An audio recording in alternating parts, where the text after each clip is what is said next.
श्री राधे राधे, हरे कृष्णा। हम सब साधक श्री महावाणी में ब्याहुला उत्सव श्रवण कर रहे हैं। दो लालन ब्याह लड़ाओरी, आओरी मिली गारी गावे गतांग से आगे। ब्याह में गारी नहीं तो ब्याह कैसा, अजी ये रसिक दंपति तुम्हारे वेद मंत्र से कब प्रसन्न हुए हैं। ये तो प्रसन्न है तुम्हारी प्रेम भरी बोली से। अब उस प्रेम सनी बोली से चाहे तुम प्रार्थना करो या गारी दो, इन्हें तो प्रेम चाहिए। ये प्रेम के ही भूखे हैं और सखियाँ इनके रूप माधुरी की भूखी है। इनका आहार भी तो यही है, युगल की रूप माधुरी।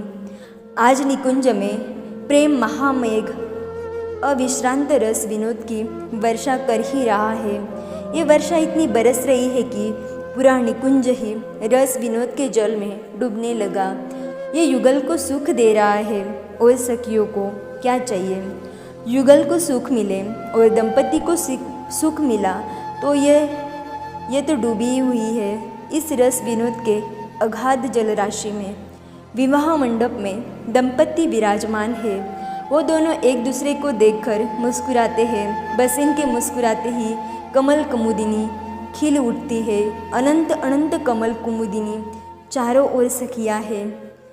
उनके हिय में प्रेम ही प्रेम भर गया है। ये गाती है, नाचती है, उत्सव को अति उत्साह से मानती है। इनका लक्ष्य केवल इन नवल दंपति को सुख पहुंचाना है। सखियों के हृदय में स्नेह की धारा बहती है युगल के प्रति। क्या कहे उस निकुंज के विषय में। चलिए चलिए उस नित्य निकुंज में जहाँ ब्याहुला उत्सव मनाया जा रहा है। और हाँ, आज इन सखियाँ गारी दे रही है। जी आप भी गाइए। युगल दंपति रस में भीगे मंडप में विराजे हैं। निकुंज में उद्दाम आनंद का ज्वार चल पड़ा है। कोई किसी से क्या बोले क्या कहे। सखियों की भीड़ उमड़ पड़ी है। सब नृत्य कर रही है तो कोई गा बजा रही है। इस अद्भुत रसायनों की थाह कौन पा सकता है भला। अष्ट सखिया है, प्रमुखा है श्री रंग देवी जो इन रसीले दंपति को चवर ढुरा रही है और उन्मत्त हो रही है। हरिप्रिया सखी के विषय में तो कहना ही क्या। यह तो घूम घूम कर इस रसोत्सव के बारे में बताकर परम सुख का अनुभव कर रही है। एकाएक कई सखियाँ वहाँ पर उपस्थित हो गई। ये सखियाँ अनंत सौंदर्य की धनी थी। मुस्कुराहट इनके मुखमंडल में बनी ही रहती थी। अति उमंग से भरी इन सखियों को देखकर हरिप्रिया उन सबका हाथ पकड़कर बोली, अरे सुनो, अवसर सुंदर है, क्यों न हम इन दुल्हा सरकार को गारी सुनाए। ये कहकर सबका हाथ पकड़कर हरिप्रिया रसिक दंपति के सामने ही बैठ गई और अन्यों को भी बैठा लिया। श्याम सुंदर को देख रही है और अपने नयनों को शीतल कर रही है। दूल्हा इतने सुंदर है, अति सुंदर है कि ये सब सखियाँ क्या कहना है ये भी भूल गई। प्रिया जो दुल्हन बनी है उनको हंसी आ गई। ये देखकर हरिप्रिया सखी अन्यों को कहने लगी, भूल गई, अरे इन दुल्हा सरकार को गारी सुनाओ, सब सुनाओ। हरिप्रिया आगे बैठी है और श्याम सुंदर को देखती है। श्याम सुंदर उन्हें देखते हैं। हाय, छाती में हाथ रखकर कहती है हरिप्रिया, हे प्यारे, तुम्हें सब श्याम सुंदर कहते हैं। कैसे सुंदर श्याम हो तुम, तुम्हारे अंदर सुंदरता कहाँ है। अरे हमारी प्रियाजू ने आपको अपनाया तब जाकर सुंदर हुए हो। और ये बात हम अच्छे से जानते हैं कि बिना दाम के ही तुम प्रियाजू के हाथों बिके हो, तभी सुंदर बने, नहीं तो श्याम यानी काले ही कहलाते। हरिप्रिया की बातें सुनकर श्याम सुंदर हंसे। सारी सखियाँ ताली बजाकर हंस पड़ी थी। अरे सखी हरिप्रियाजू, इनमें गुण भी बहुत है। वेद पुराण में इनके गुणों का बहुत वर्णन है। हरिप्रिया तुनक कर बोली, वेद पुराण क्या जाने इनके विषय में, वो तो बाहर की बातें जानते हैं।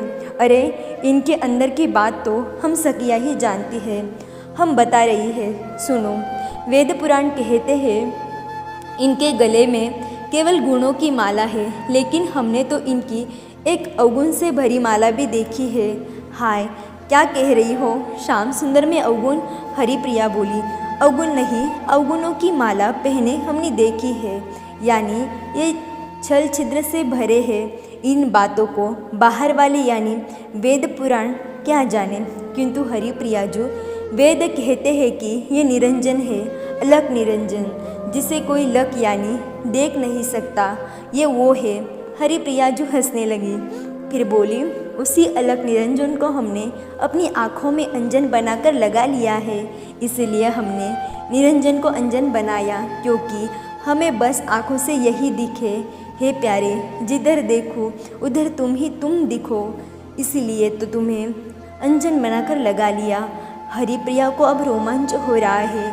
हे दूल्हा सरकार, हमने तो इसलिए आँखों में तुम्हें ही अंजन बना लिया ताकि तुम इन्हें शीतलता प्रदान करो। अब कैसे शीतल होंगे तुम सबके नयन?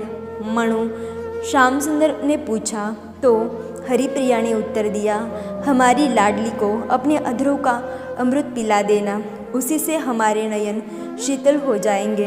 हरिप्रिया के मुख से यह सुनकर दोनों दंपत्ति शर्मा गए और मुस्कुराते हुए नीचे देखने लगे थे। तुम्हारा एक नाम मोहन भी है ना? श्याम सुंदर ने हाँ में सिर हिलाया। तो अपना नाम सार्थक करो, हमारे मन को मोह लो ना। वैसे तो तुम सीधे लगते हो, किंतु टेढ़े मेढ़े अंग के हो, इसलिए टेढ़ी चाल चलते हो, पर हमारी प्रिया जो ही आपको सीधा रख सकती है, उन्हीं के सामने सीधा रहते हो। ये कहकर सब खिलखिलाकर हंसने लगी। अरे कोई कुछ भी कहे, कहता रहे वेद या पुराण, किंतु सूरत विहार के एकांत क्षण में हमारी प्रिया जो तुम्हारा सारा टेढ़ापन निकाल कर तुम्हें सीधा कर देती है। आपको तो अजित कहा जाता है, कोई आपको जीत नहीं सकता, किंतु हमारी प्रिया जो ही है जो आपको पराजित करके आपके ऊपर अपने विजय ध्वज रूपी काले लंबे घुंघराले केशों को लहरा देती है। ये सुनकर ताली बजाकर सब सखियां हंसते हंसते लोटपोट हो गई थी। अद्भुत, इस रस का वर्णन कौन कर सकता है? रसिको, ये तो अनुभव का ही विषय है ना? आगे की चर्चा हम कल श्रवण करेंगे। तब तक के लिए राधे राधे, हरे कृष्णा।